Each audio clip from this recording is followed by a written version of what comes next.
Antes de mais, eu já vai agradecer o interesse que têm por um tema que se dá pelo nome de Resgatar Portugal e provavelmente levanta-se logo uma questão de resgatar Portugal, mas afinal não foi isto que nós andámos a fazer nos últimos 4 ou 5 anos. Então, porque isto estar a bater novamente na nossa nova tecla. E eu pegaria exatamente no ponto do Sr. Castro Henriques em relação ao que é o verdadeiro Portugal que nós olhamos, fundamentalmente. Durante 30 dias por mês, ou 29 dias por mês, nós ouvimos falar da dívida soberana. Durante um dia por mês, ouvimos falar das novas estatísticas do Banco de Portugal que apontam para o incumprimento das famílias e das empresas em Portugal. Mês após mês estarem a bater recordes históricos. Isto significa que por trás de notícias falaciosas no país que está a correr melhor, nós estamos anualmente a abater o ativo dos bancos, famílias e empresas, e que, de facto, se nós falarmos de um resgate de Portugal, não é resgate apenas da dimensão soberana da dívida, mas também da própria soberania da dívida em relação às famílias, em relação às empresas e em relação aos Estados. E é hoje que vamos ilustrar um pouco esta realidade e apontar para algumas das soluções possíveis, e obviamente que cada pessoa tem alguma história a mais para contar e ideias também para pôr sobre a mesa relativamente a este resgatar do verdadeiro Portugal. Estamos a falar das famílias e empresas. Por isso começaria, como costumo dizer, por uma descida aos infernos. E basicamente a descida aos infernos foi enquadrada anteriormente, tem a ver com a construção de um modelo que é em si próprio um modelo insustentável, mas mais importante ainda de ter sido um modelo insustentável, é que nos deixou a todos nós uma fatura absolutamente intransponível neste mundo. Como se falou há pouco, quando uma Câmara comprava um quilómetro de autoestrada há cerca de 3, 4 ou 5 anos atrás, ou 6, comprava esse quilómetro de autoestrada há 3, 4 e 5 vezes mais. E a dívida que contraía nessa altura ficou a valor nominal desse montante. Se hoje em dia construísse exatamente o mesmo quilómetro, pagaria um preço muito mais baixo. E basicamente esta descida ao inferno da fatura que efetivamente temos todos para pagar, baseia-se num princípio muito simples, que é, sempre que nós temos em qualquer império, o Império Ocidental não é exceção disto, um momento de construir mais, podemos comprar mais casas, podemos comprar mais carros, podemos fazer mais obra pública, o segundo momento obrigatoriamente traz uma fatura, que não é só a amortização da dívida que contraímos, é também todos os juros e as comissões dessa mesma dívida. E aquilo que eu convidava-os a pensar era, quanto mais forte for este crescimento no primeiro momento, mais forte vai ser esta recessão no segundo.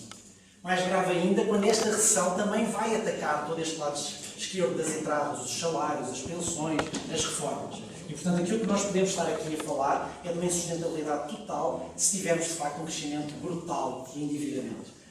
E o que é que se passou, não é há 100 anos atrás, mas o que é que se passou nos últimos 15, 20 anos ao nível disto que estão a ver aqui ao crédito à habitação em Portugal? Eu comecei a trabalhar numa consultora americana em 1996. Estávamos a falar aqui, não estamos a falar de uma realidade há 200 anos. Estamos a falar de 1996, é esta barra aqui.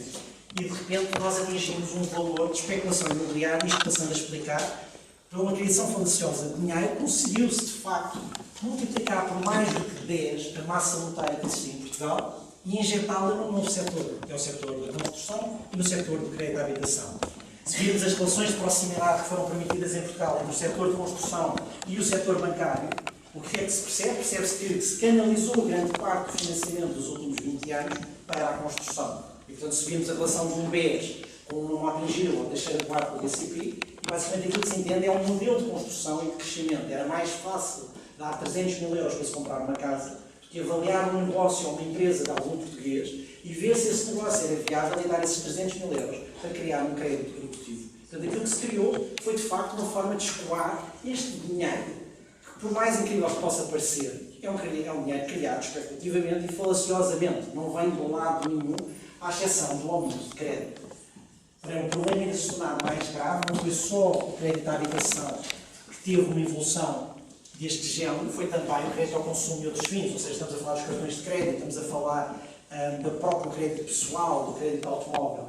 Eu recordo que todos os bancos comerciais do mundo ocidental foram sendo organizados em unidades de produto, e estas unidades de produto havia uma unidade de produto de crédito à habitação, havia uma unidade de produto de crédito ao consumo, havia unidades de produto de crédito, e o objetivo, através de uma estratégia multicanal ao nível comercial, era vender mais depressa ao crédito e fazê-lo da forma mais barata. Portanto, cada No fundo, cada banco tentava vender o crédito da forma mais barata, porque tal como o vendedor de batatas está a tentar vender batatas, um banco está a tentar vender crédito cobrando um determinado juro. A batalha era reduzir ao máximo a taxa de juros para injetar grandes quantidades de crédito. E o modelo era muito claro: crédito à habitação, crédito de consumo, cartões de crédito e fundos de investimento. E basicamente era este o modelo que depois era protegido por uma lei absolutamente extraordinária. O arrendamento estava totalmente congelado. Desde 1974 mantinha-se a impossibilidade de aumentar rendas. Portanto, as pessoas chegavam ao mercado e não tinham possibilidade de arrendar. Podiam só, única e exclusivamente, comprar, e havia o célebre raciocínio que era: porque é que eu não vou comprar a minha casa se gasto menos dinheiro a comprar a minha casa do que alugar, e ao fim de 30, 40 ou 50 anos eu vou ser o dono da minha casa? Portanto, não havia qualquer racionalidade.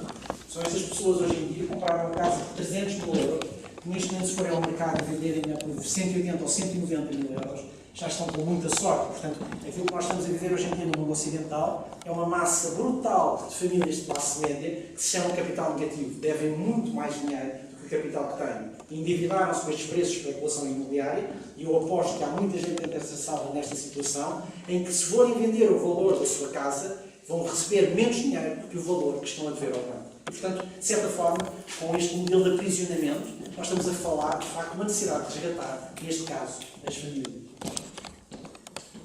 Outro ponto fundamental é entender que nós, num país de 10 milhões de habitantes, temos quase 4,4 milhões de endividados.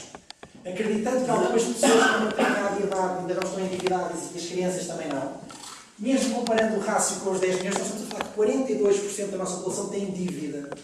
E, portanto, estamos a falar de um rácio de endividamento brutal em termos de nominal, de número de pessoas.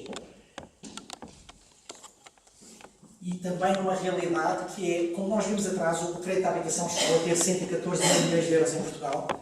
E neste crédito à habitação, apesar de ser muito mais volumoso do que o crédito ao consumo, se olharmos a fatura que cada uma das famílias paga, estes tais 4,4 milhões de endividados, em que temos 2,4 milhões com crédito à habitação e 3,6 com crédito ao consumo. O problema é que, quando uma família tem crédito ao consumo e crédito à habitação, de facto tem muito mais dinheiro em crédito à habitação e muito menos dinheiro em crédito ao consumo. Mas quando olha para a fatura que paga todos os meses, é muito mais pesada a fatura que paga uma Cofidis, um CPLM, um Barclaycard ou um crédito pessoal, porque a taxa de juros que é praticada nesses créditos é muito superior ao crédito à habitação. E, portanto, fundamentalmente, aquilo que nós temos vindo a ver é um montante brutal nesta realidade multicrédito, em que as famílias são endividadas, têm 7, 8, 9, 10 créditos, e basicamente começam processos de sobreendividamento e de insolvência exatamente derivados dessas taxas de juros, que eu recordo que em Portugal, pelo nosso regulador Banco de Portugal, nós chegámos a permitir taxas de juros de 37,4%. E o paradigma que estava em curso era que, quanto maior fosse o incumprimento, maior era a taxa permitida no mercado para garantir uma margem de lucro. Eu lembro de comecei a ter reuniões sobre este tópico desde 1 de março de 2011, e basicamente aquilo que eu ilustrava era dizer: quando a taxa de incumprimento chegar aos 40%, vamos permitir o quê? 60% de taxa de juros em Portugal. Portanto, o raciocínio era um raciocínio de destruição completa de tudo aquilo que eram externalidades negativas. Por trás de cada família que é abatida ao ativo, passando a explicar que deixa de pagar o seu crédito, estamos a falar de famílias insolventes, empresas insolventes, e que muitas das vezes ficam mais de 5 anos sem poder voltar à sua atividade normal. E, obviamente, e ouvimos falar deste modelo de crescimento insustentável, não foi só insustentável, como basicamente não cresceu. O que nós vemos ali é o aumento do endividamento das famílias face ao PIB, que é um rácio que nunca aparece. Pronto, falamos muito do endividamento do Estado face ao PIB, que já atingimos 134%. Eu recordo que o limite da sustentabilidade soberana era aos 120%. Sempre dissemos que após 120% era o colapso. Nós vamos quebrando todos os limites. E vamos sempre considerando que estamos melhor. E todos os meses vamos aumentando. Nós agora que nos endividamos para ganhar poupança. E, portanto, temos os cofres cheios de dívida contraída. Essa poupança recebe juros negativos ao mesmo tempo que estamos a pagar 3% sobre estas dívidas que contraímos. E este país não cresceu nos últimos 20 anos. E como não cresceu, e por outro lado teve uma política muito agressiva de venda de crédito, nós passámos de um rácio para aí de 12%, que é aquele início daquele gráfico, que está em 1990, para um endividamento perto dos 80 e tal por cento. Estamos a falar 87% de só dívida particular sobre o PIB. E a situação, obviamente, se eu recordar aquele quadro que vimos no início, a pressão das famílias que se endividaram e que multiplicaram de 16 mil milhões para 114 mil milhões, de 2 mil milhões ao nível de crédito ao consumo para 30 e tal mil milhões de euros. Obviamente que a pressão que estamos a ver do lado direito Evidentíssimo. Porquê? Porque a fatura desse endividamento cai totalmente sobre as famílias após o crash, ou seja, atinge-se o máximo. Nós acreditávamos numa realidade infinita que iria sempre aumentar e que as pessoas, muitas vezes, nos Estados Unidos viviam da valorização da própria casa, mas a verdade é que houve um dia em que se percebemos que temos mais centenas de milhares em algumas zonas do país de fogos do que aqueles que são necessários. E, portanto, se nós temos uma imensa oferta do imobiliário e com a procura a reduzir-se ainda para mais com a saída da imigração, é normal que o preço do metro quadrado vai cair. E todo o modelo entra em recessão. E quando olhamos para esta pressão, é tanto maior que Portugal, e estamos a ver aqui países da zona euro, apesar de não conseguirem ler, Portugal está no top do endividamento de famílias. Somos ultrapassados pela Espanha, pelo Luxemburgo e pelo Chipre, que é no fundo, um exemplo à parte. Mas quando olhamos para o PIB per capita, nós estamos aqui. Isto significa o quê? Portugal comprou um problema de ricos, sendo um país de pobres. Mesmo após a Grécia ter destruído mais de 20% do seu PIB, o PIB per capita em 2013 grego era superior ao português. Portanto, quando nós dizemos a desgraça da Grécia, temos que aumentar o grau de intensidade, quando pomos os adjetivos em relação a Portugal, porque em 2013 ainda tínhamos um PIB per capita, um PIB ganho por cada um dos portugueses, mais baixo que o grego. E o que é que nós temos? Temos um nível de endividamento das famílias acima do grego. E do topo da Europa, ou seja, compramos um problema de ricos, mas efetivamente somos um país pobre para o mundo ocidental. E obviamente, isto ainda ajuda mais que esta cerca seja absolutamente avassaladora.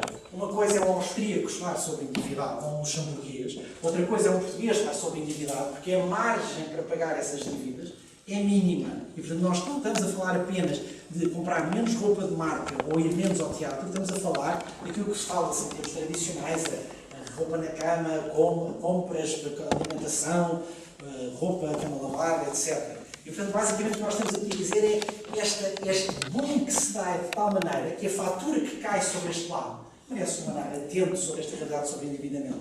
E foi isso que foi proposto desde 1 de março de 2011 ao Banco de Portugal, à Associação Portuguesa de Bancos, a várias entidades governativas, que era, ok, tem que se ter atenção a esta nova forma de pauperização que dá pelo nome sobre o endividamento. Se eu tivesse que sintetizar uma variável, no fundo, faz depender a resposta que temos em relação a ela ao nível dos Estados, das famílias, das empresas, é a dívida. A dívida é a principal responsável para a maior parte das insolvências das empresas. Portanto, antes do desemprego, que é causado pelas insolvências das empresas, nós temos que olhar para como resgatar empresas, muitas vezes economicamente viáveis, totalmente estimuladas pelos bancos. Portanto, se eu tivesse, isto às vezes choca as pessoas, se eu tivesse que identificar de facto um inimigo comum que neste momento temos de voltar é de facto a dívida. E resgatar um país que, apesar de estar a ser resgatado há 5 anos atrás, continua a aumentar o seu nível de endividamento, que era a principal meta, que era o endividamento soberano. Obviamente que, como eu disse que era uma descida aos infernos, vamos continuar a descer aos infernos e, portanto, do lado esquerdo está a taxa de desemprego. Hoje em dia, o comboio de recuperação é uma palavra que um determinado período há 2 semanas, e passado 2 semanas já está a dar outra palavra completamente distinta. E não é só questão de números. Se vamos ver exemplos de práticas bancárias, e, portanto, é fundamental esta parte de sustentabilidade da financeira.